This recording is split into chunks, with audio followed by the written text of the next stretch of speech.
So why don't I start with who I am and what I'm doing here.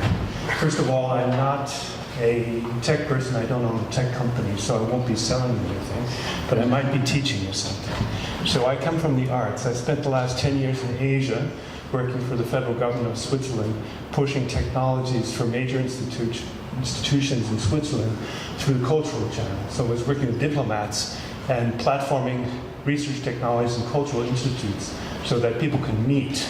And one of the key reasons for that was we have today technologies or inventions that take place through the black swan effect. That means that only by bringing a certain amount of knowledge and technologies together will something new result. So basically we were trying to nurture platforms for the creation of new knowledge. So basically I spent a lot of my time working between culture and science and platforming it in different contexts. And what I learned was that when you take a technology which was invented in one country and you put it in another one, that means you put knowledge in a different context, you realize that the one technology is not the same in different contexts. So you learn that it's always interpreted. Okay? For example, one of the things that I took back from Asia was the fact that the mobile phone is used very different socially in Asia than it is in Europe. I think that the Asians, particularly the Koreans, are really using it in a complete way. It basically runs their lives, and they use it to run their lives. So the reason why I got out of culture and science is because I wanted to try a new field outside of the area of academics, outside of the area of grant writing, or at least research writing, and go into tourism. So the question is, why tourism? Because it's something new, something I didn't try, something that still is very culturally embedded. Okay, so as we look at tourism in general, we know that cultural tourism takes 37% of the whole cake, and it's growing 15% per year. So that means that it's a big industry. And I think augmented reality has a place in cultural tourism, particularly, because we can take all these different aspects of niche tourism, and we can use augmented reality. Now, going from culture to science, from culture to science to culture and tourism, in terms of technology, we're making a really travel down from high-tech to low-tech, because basically my customers or my clients, the people using or visiting my festival, are not going to have headgear. They're only going to have a phone. And we're going to have to shoot for the Samsung 5, the Apple 4. It still has to work with that, because we want to get 20,000 to 100,000 visitors seeing our thing, and we don't want 10 or 20 a day. The last one we did, we had 17,000 visitors within 6 weeks, not within a year. And if you've done shows in Asia, you get 6,000 people a day. So coming back from Switzerland, one of the letdowns is that there's only 20 people at your exhibition. Well, that wasn't good enough. So we wanted to try, how could we use augmented reality to create a larger platform for the arts, a larger platform for culture tourism, and get everybody interested.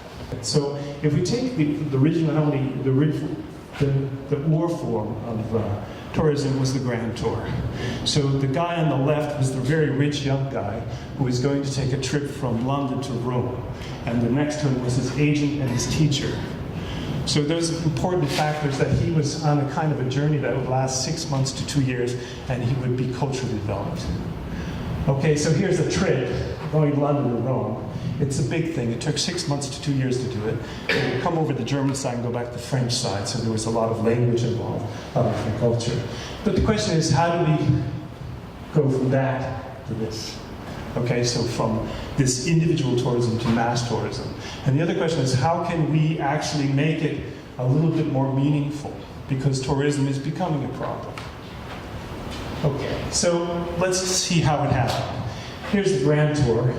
This is a hippie tour, and this is the kangaroo tour. Now, the hippie tour was basically done in a VW wagon, and they went really all the way from London all the way down to Bangkok. It's not possible today because you'd probably be shot. And this one is a kangaroo thing. It was done with basically freight planes, and you would land in very odd airports, and you'd kind of spring all the way down from London to Sydney. So what's interesting is that you have different, you have the carriage, the VW bus, and the basic cargo plane as terms of transportations. Okay, so as I said, traditions innovate. Innovation is really should come from traditions. You should just twist them, because then they're more accepted, they're more used, and they push forward. So let's see. Okay, so niche tourism. We're talking about cultural tourism. It embraces a lot of things. We have music, food, wine, history, nature, tours, party, arts, health. What's left to life? Very little. Okay, now let's go back to some very actually good old examples, which I really kind of like. Bourbaki, it's basically a panorama museum in Lucerne. It's moved from Geneva. It basically portrays a moment in history in Switzerland where an army from France was trapped in Switzerland, were de-armed, and basically had these hardships. But what's interesting is I always think physical reality is really the test for a good augmented reality or VR reality experience. This is wonderfully done. Okay, but then also, a nice thing is with augmented reality, particularly in tourism, or how I do it, is we can do cross-platform things. And this is how this happens. They do an application, they have a real space, and also a lot of information. So I really believe in kind of cross-platform things. And the other thing is, if we go back to digital heritage, I spent a lot of time working in Italy with people developing applications for digital tourism, because people are going to have less and less access to these masterpieces. So they have to find ways to sensitize people before they get in, so they can cut down on the time they actually have to see that. You have 15 minutes now, 10 years will be down to 2 minutes.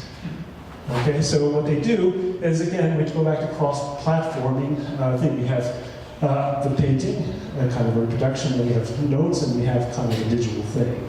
So this is going between platforms, and I think in tourism, or in e-tourism, we can do this really well. So, tourism new, this is what I did. Okay, so let's look at these guys again. The tourist, the tutor, the agent. How can we reincorporate or embody them in an augmented reality experience? Okay, so let's break it down to a little research here. Standard roles, the grand tour, they were all tourists. The tutor's role, that means the external person was teaching. Okay, and then also the hippie tour was external, because the people they ran into, these chance things, these hippies, and they had a good time, they learned through cultural exchange. All right, the kangaroo tour was internal. It was just a piece of what you did. You got into a strange situation, you experienced it. Now, if we go to the agent's role, this is the kind of the tourist office, right? It was external, but only within the hippie thing was it internal, because they organized it themselves. Okay, so augmented reality, when you have a phone in your hand, you actually organize it yourself. Okay, now let's compare these tours a little bit. Alone, small group, and diverse. So the group was always kind of small, but in the virtuality, we have a very large, diverse group, which is the first time. And the class is very diverse. It begins in Basel and ends in Basel, where the other ones began in London, Rome, London, Beethoven, so very light. So we have a very short distance versus a very long one. And then the main goals are always different. Educational, spiritual, leisure. But in the virtuality, we could kind of incorporate a lot of different experiences, because niche tourism can do that. Now, if you look at the time thing, we have hundreds of hours, thousands, millions, and thousands. There was really a lot of time that it cost. And then the number, the time factors, weeks, days, and hours, the distance, 10 kilometers in augmented reality versus almost 1,500 in the carriage. So this is a really nice comparison, and gives you kind of the idea of how do we create kind of a grand tour experience. Okay, so if we look what augmented reality and tourism can do, we can find that it covers a lot of niche tourism. I mean, look at this. These are projects that I designed and set up with artists from around the world, and also designers, game designers, etc. And those are the areas they cover. So we have arts, music, food, heritage, garden, water, film, literature, architecture, politics, and me. What's important is me can create self-referencing applications that are augmented. It means that you become part of the kind of tour, or the tourism. You can include yourself in it. If you, just a small example of a selfie, is that you become part of it, don't you? You integrate it into it. And I think that's very important. Okay, so this is an example of the void. This is Lugano. We set up an exhibition on the entire lake. And so when you got here, all you'd have to QR in, and you'd be able to see one of the beautiful works spreading over the mountains. So you didn't have a choice. People had to wait for 30 minutes for a boat. And that's enough time to see this. So this is an exploration of the void. But it can actually get more complex. Now, this is IIFVAR. I was asked to set up a huge exhibition in the Rolex Center, and what I wanted to do is explore this idea of void. People are sitting on a table, and the QR code is on the table, and actually they just have to put their phone and zap it in, and they come into this this beautiful thing here. This is an work from Will Pappenheimer from New York. He's exhibited in the Whitney, in the Modern, and also in different parts of Asia through my hand. And let's just take a look at what people would see. Can you start the film? Ooh. Thought you had a break, huh? Okay, just start the film. No, the film, not the next slide. This is worth seeing because it's quite fantastic. With mobile technology, we have very few possibilities, so we really have to work under 1 megabyte. So basically, you're looking through your iPad and your phone, and you're walking through the Rolex Center, and you could see this. So you can actually go through it. So you pick it up on the table, and then all of a sudden, the whole world turns into this wonderful place. Okay, let's go forward. Okay, then another thing is in the zones or the voids.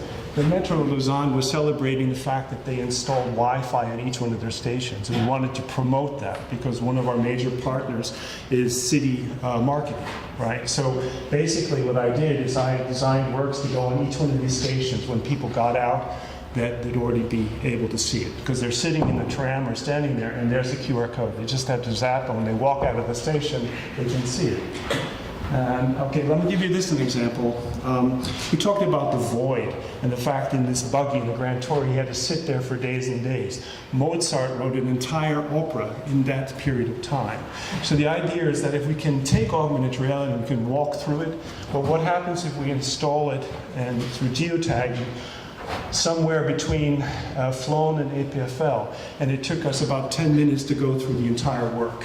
So we would be immersed in this work for 10 minutes.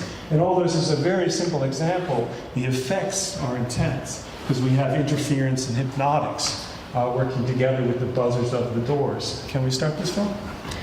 We're going to have to skip around on this one. So, okay, so basically you're in the tram, you're looking through your phone. And this is a double sphere, which is rotating in different directions, following interferences. But in a few minutes, you'll be inside, and it really is quite a fantastic effect. And then another few minutes, you'll be outside of it. So what's really nice is that the Metro is really using its physicality to go right through the artwork, which is placed through satellites. So you can see it's growing as we go through. And it's changing quite a bit.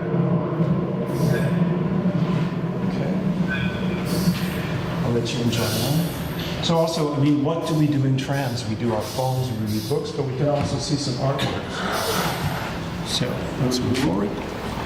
Okay, and then this is more of a major work. I worked for a couple of years with the city marketing of Basel, and they have 5 tours. And one of the ideas is that if we can pick up those traditional elements or what a city has to offer, and we increase their kind of impact by using new technology to show past aspects, future aspects, or present aspects of those parts of the city, well, that tourist bureau really gets more hits, has more possibilities to show their city off.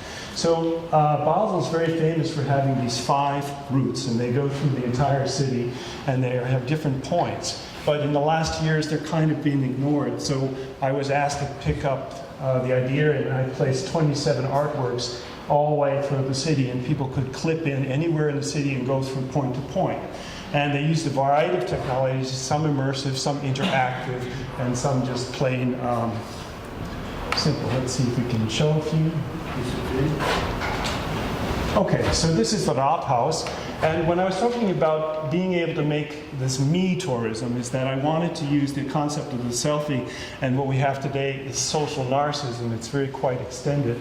Is that everybody loves to be in Facebook, everybody loves to have something, you know, on the net. So if we take that and we add it to augmented reality by saying, okay, you make a selfie.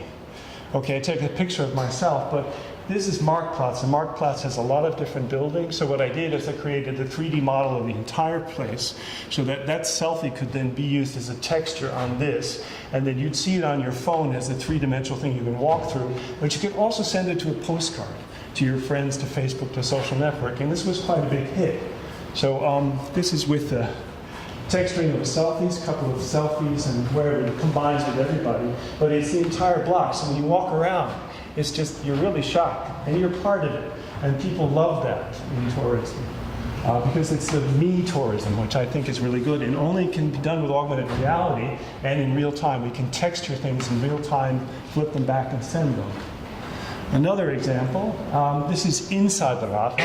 At this time, it had a 500-year anniversary, and if you know anything about Basel, Basel was the place where you could exchange any currency around the world. They knew what the value was, and they would exchange it for you. So here they made money, they traded money, they designed money, and for the 500-year anniversary, we invented money. And today, there's a different concept of money called the Bitcoin.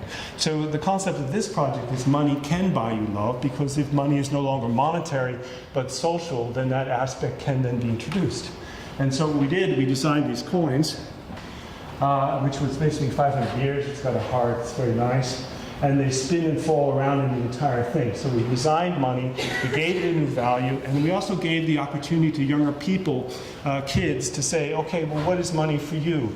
What can you buy with money? What can you not buy? And if you had money, when you couldn't use it to buy anything, but only to give something, what would you do? So basically the idea was to present them with the problem and say, you can make a stop-motion film about what you think of money, what you can make with money. And so when the coins were falling, you touched a coin, it would open up the film from that kid. They were like between 5 and 13 years old. And I'd just like to end with one of the films that they did. Okay, so it's kiddie, but you like it. So this is basically a paper of the coin itself.